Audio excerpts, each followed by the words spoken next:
Do you have trouble to waking up in the morning? Or do you have difficulties falling asleep at night? You know, when it's holiday, a lot of gathering, a lot of food, it's understandable. However, if you have this kind of struggle all your life, ever since you were a child, and your parents, your friends, even your teachers all call you lazy, you know what?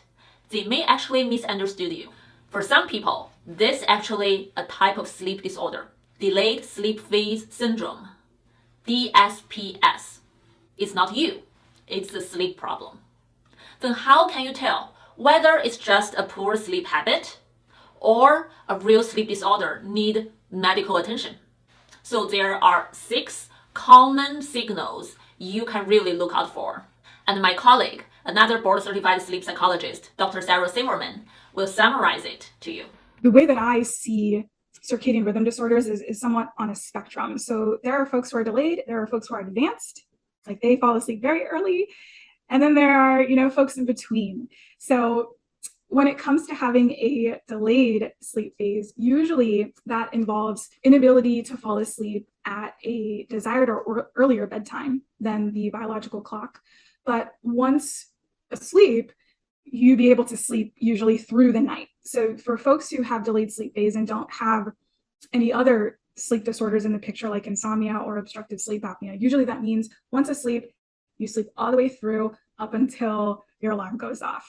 And usually there's also an inability to wake up at that desired rise time or that earlier time. So there's a need to set multiple alarms, or there's a need for someone else to try to help wake you up. And I'd say one of the other telltale signs of having delayed sleep phase is actually experiencing daytime sleepiness. When we think about delayed sleep phase, it is actually considered under the umbrella of experiencing chronic sleep deprivation.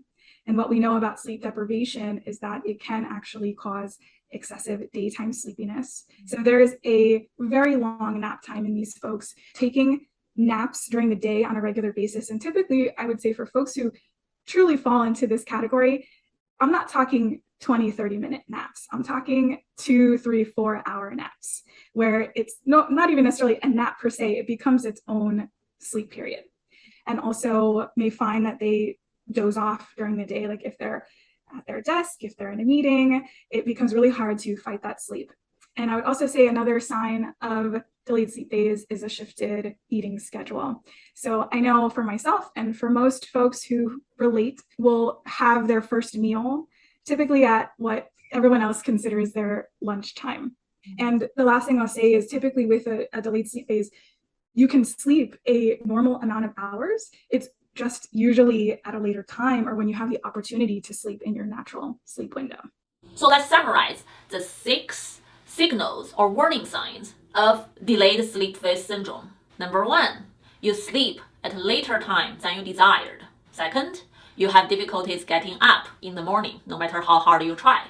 Number 3, a lot of daytime sleepiness. Number 4, you have to take really long naps during the day. Number 5, you may often doze off during the day, even during important meetings or when you drive. Okay, so now we know all the symptoms and warning signs you can look out for. What can you do? So here I want to give you 4 tips for you to try.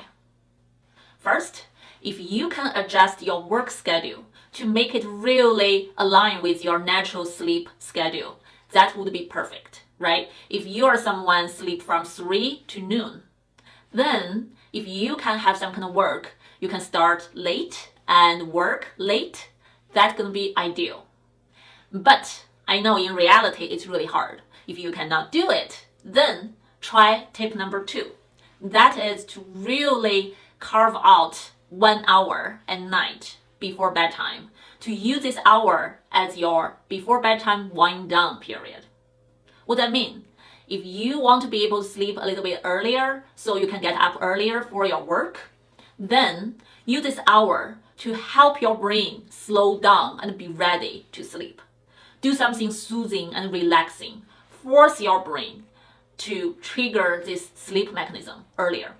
What you can do is taking a bath, taking a walk, listening to some music, doing some stretch yoga, meditation, reading a book, anything that is not stimulating for you.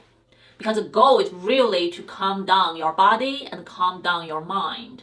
So tip number 3 is what you can do during the daytime.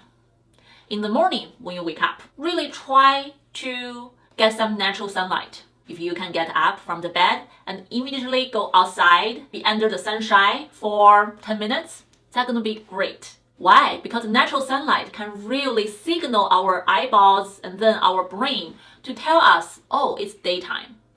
So light is the biggest cue for our circadian rhythm. Well, of course, if you have difficulties to go outside in the morning, then you can try those artificial light box and place it right beside your bed. You turn it on in the early morning. That can mimic natural sunlight and still signal you to tell you, oh, it's morning time. Be ready, get up. Tip number 4 is to really think about how to adjust your eating time to make it consistent with your sleeping time. If you sleep late and get up late, then maybe think about how to adjust the meal time similar to that. But try to eat your meal a little bit earlier. By eating slightly different and a little bit advanced, you are adjusting your sleep time too.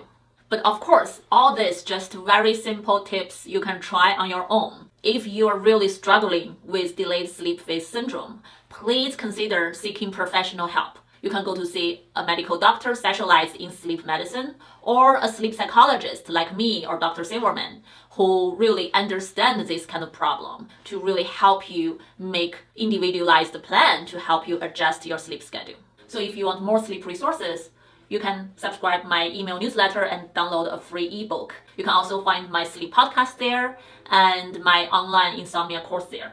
I'm Dr. Yishan. Thank you for listening and watching. If you like my channel, please subscribe and like. Again, Happy New Year, and I will see you in the future. Bye.